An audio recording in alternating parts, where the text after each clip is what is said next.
Jacó se levanta de Betel e segue sua jornada fugindo de seu irmão Esaú. Ele passa 20 anos servindo Labão, que vem a se tornar seu sogro. Até que finalmente Deus o chama de volta. No processo da volta, Jacó já havia cruzado o val de Jaboque, já havia encontrado seu irmão Esaú, com quem se reconciliou. Finalmente, Gênesis 34, ele se estabelece em Siquém, onde ele vive uma experiência familiar trágica. Sua filha é violentada, seus filhos usam de violência, derramando sangue inocente em nome de uma suposta vingança ao que fizeram à irmã. Jacó está desesperado, agora os cananeus vão se unir, nós somos um grupo pequeno, eles vão acabar conosco. Ele está vendo a possibilidade do seu fim. Ele está vivendo um momento péssimo na família. É nessa hora que nós temos a segunda revelação de El Betel, o Deus de Betel. Gênesis capítulo 35, eu quero ler a partir do verso 1 até o verso 7, diz: Deus disse a Jacó, levante-se, vá para Betel e habite ali. Observe a frase, vá para Betel e habite ali. Deus está dizendo, nós temos que recomeçar. Até agora você não está fazendo nada direito. E nós vamos começar direito. Faça ali um altar ao Deus que lhe apareceu quando você fugia do seu irmão Esaú. Deus diz, nós vamos retomar lá onde nós paramos, em Betel. E você volta lá para fazer um altar. Então Jacó disse à sua família, a todos os que estavam com ele, joguem fora os deuses estranhos que há no meio de vocês. Purifiquem-se e troquem de roupa. Antes de continuar, pensa comigo. O camarada com quem Deus tem uma aliança, por meio de quem Deus vai cumprir o seu propósito na terra. Tem gente na sua própria família com ídolos, que por alguma razão, difícil de aceitar ou engolir, ainda estão sendo tolerados. Mas Jacó decide um posicionamento, nós vamos começar uma limpeza. Vamos dar fim nos ídolos. A idolatria sempre se tornou um problema para a nação de Israel. Interessante é que mesmo posteriormente, em gerações bem adiante, nós vamos ver que o problema parecia se conservar. No final dos seus dias, Josué, ele se posiciona diante de uma geração e diz no verso 14 de Josué 24, agora pois temam o Senhor e o sirvam com integridade e com fidelidade. Joguem fora os deuses que os pais de vocês serviram do outro lado de Eufrates e no Egito, e sirvam ao Senhor. Mas se vocês não quiserem servir o Senhor, escolham hoje a quem vão servir. Se os deuses ao quem os pais de vocês serviram do outro lado de Eufrates, ou os deuses dos amorreus em cuja terra vocês estão morando. Eu e minha casa já fizemos nossa escolha, nós serviremos ao Senhor. Agora, do que é que Josué está falando? Josué fala de 3 tipos de ídolos. Os deuses do Eufrates, do outro lado do Eufrates. Os deuses do Egito. Os deuses dos amorreus, ou da terra de Canaã. Da terra de Canaã é o lugar onde eles haviam acabado de entrar. O do Egito é de onde seus pais tinham saído. O que são os deuses do outro lado de Eufrates? São os ídolos da família de Abraão. Eles ainda eram parte da história. Gerações e gerações de pessoas ouvindo o plano e o propósito de Deus e que nunca se desligaram de determinadas coisas. Nesse momento Deus diz para Jacó, quer sair da miséria que você está? Quer ver o meu propósito se cumprir? Tem que ter santificação. Tem que ter comprometimento sério e profundo. Senão a coisa não anda. Senão não vai passar de nível. Eu e você precisamos entender que muitas tragédias vividas na família de Jacó não é porque Deus o determinou. Muitas delas foram portas abertas para o reino das trevas, por meio de brechas e ilegalidades dadas. A Bíblia diz que a própria Raquel, a amada de Jacó, quando sai da casa de Labão, furta os ídolos do seu pai. E quando ele vem atrás e denuncia, Jacó indignado diz, aquele com quem tiver os seus deuses, seus ídolos, morra. Ele procura no encontro. E Raquel os escondeu bem. Mas aquela palavra acaba pesando. Ela é a primeira do grupo a falecer, de forma prematura. Muitas vezes nós estamos atribuindo a Deus a culpa de coisas que são legalidades que nós temos dado ao reino das trevas, por falta de um comprometimento com Ele. E a partir do comprometimento que Deus lutará em nosso favor, não com a falta dele. Quem está entendendo, diga amém. Então ele diz, joguem fora os deuses estranhos que é no meio de vocês, purifiquem-se, troquem de roupa. Verso 3, vamos nos preparar e ir para Betel. Farei ali um altar ao Deus que me respondeu no dia da minha angústia e me acompanhou no caminho por onde andei. Então deram a Jacó todos os deuses estranhos que tinham em mãos e as argolas que lhes pendiam das orelhas. E Jacó os escondeu debaixo do carvalho que está junto a Siquém. Quando eles partiram, o terror de Deus invadiu as cidades vizinhas e não perseguiram os filhos de Jacó. Assim Jacó chegou à Luz, chamada Betel, que fica na terra de Canaã, ele e todo o povo que estava com ele, e edificou ali um altar, e aquele lugar deu o nome de El Betel, no hebraico significa Deus da casa de Deus, porque ali Deus havia se revelado a ele quando ele estava fugindo do seu irmão. Eu falei a respeito dos ídolos, dei o pano de fundo histórico, mas Jacó manda seus filhos se santificar de uma forma como aquela casa nunca havia experimentado. E se nós queremos passar para a próxima fase, uma realidade mais profunda e completa do que é ser igreja.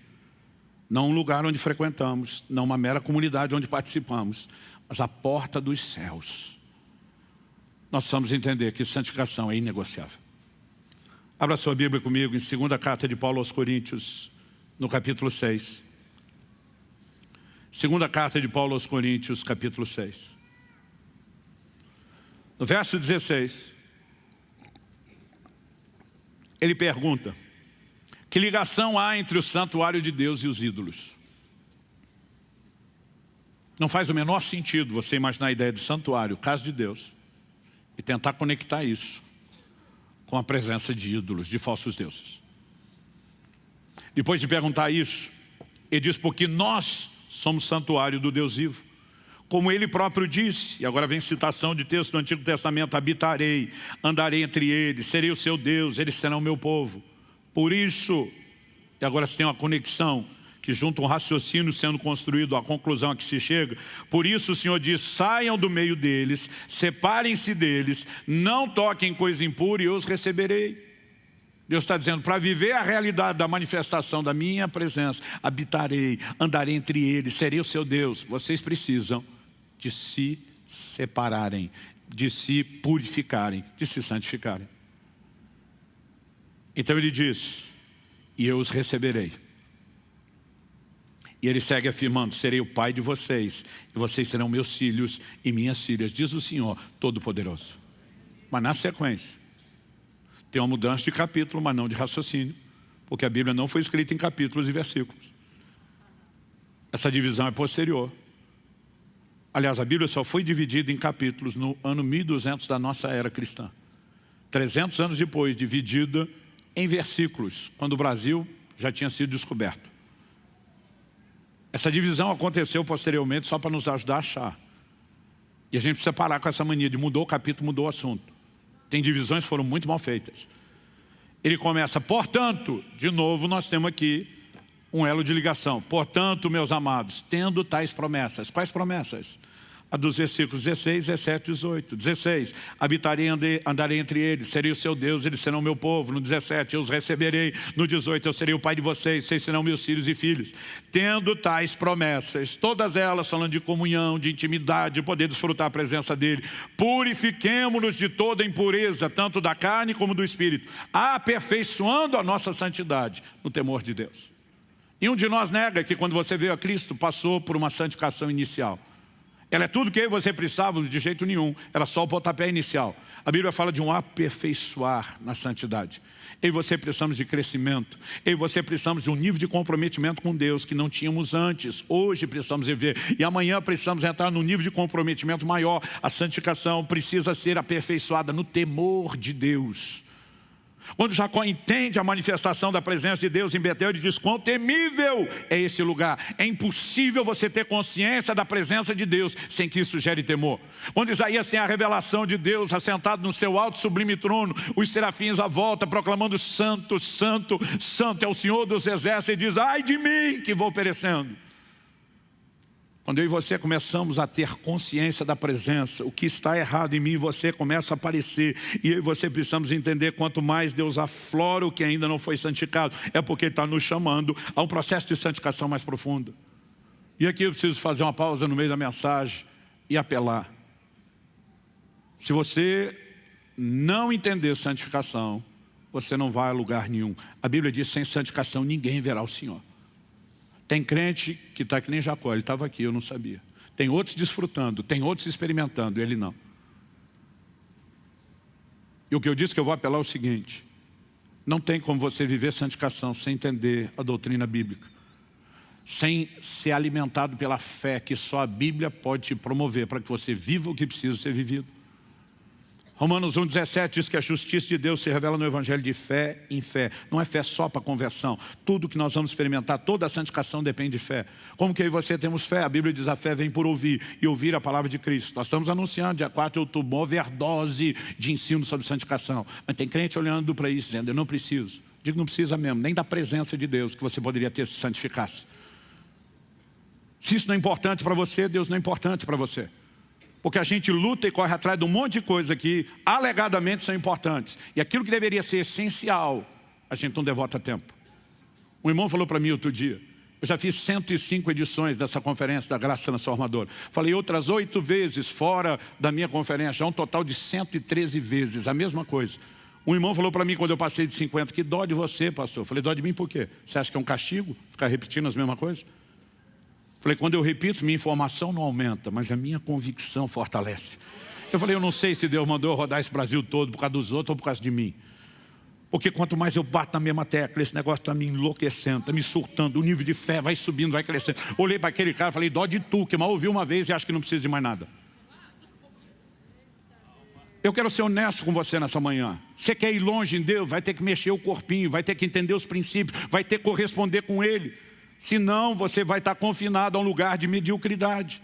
Então a Bíblia diz, se nós queremos essas promessas, temos que nos purificar de toda impureza, tanto da carne como do espírito, aperfeiçoando a nossa santidade no temor do Senhor. Pastor, qual o resultado de aperfeiçoar a santidade? Depois que eles jogaram fora os deuses, depois que eles fizeram a limpa dentro de casa, o que é que Gênesis 35 nos diz que aconteceu? A Bíblia nos afirma de uma maneira muito clara, ali no verso 5, a Bíblia diz, quando eles partiram, o terror de Deus invadiu as cidades vizinhas e não perseguiram os filhos de Jacó. Como é que o capítulo 34 termina? Termina com o penúltimo versículo 30, Jacó dizendo aos seus filhos, Simeão e Levi, que haviam matado os homens de Siquém, vocês me criaram um problema, me fizeram odioso entre os moradores dessa terra, entre os cananeus e os fariseus. Como somos pouca gente, eles se reunirão contra mim, serei destruído, eu e minha casa. Capítulo anterior termina com Jacó debaixo do terror dos inimigos, assustado com eles. Mas depois da santificação, a Bíblia diz, não, agora o jogo mudou. O terror de Deus é que cai sobre os inimigos. Eles é que estão com medo de se meter com aquele povo santificado, porque é um Deus que os defende. Preste atenção, muitos de nós estamos vivendo no terror que o inimigo joga sobre nós e com as coisas que ele tem conseguido colocar dentro da nossa vida por falta de santificação. Mas quando nós passamos a viver o processo de santificação, o jogo muda.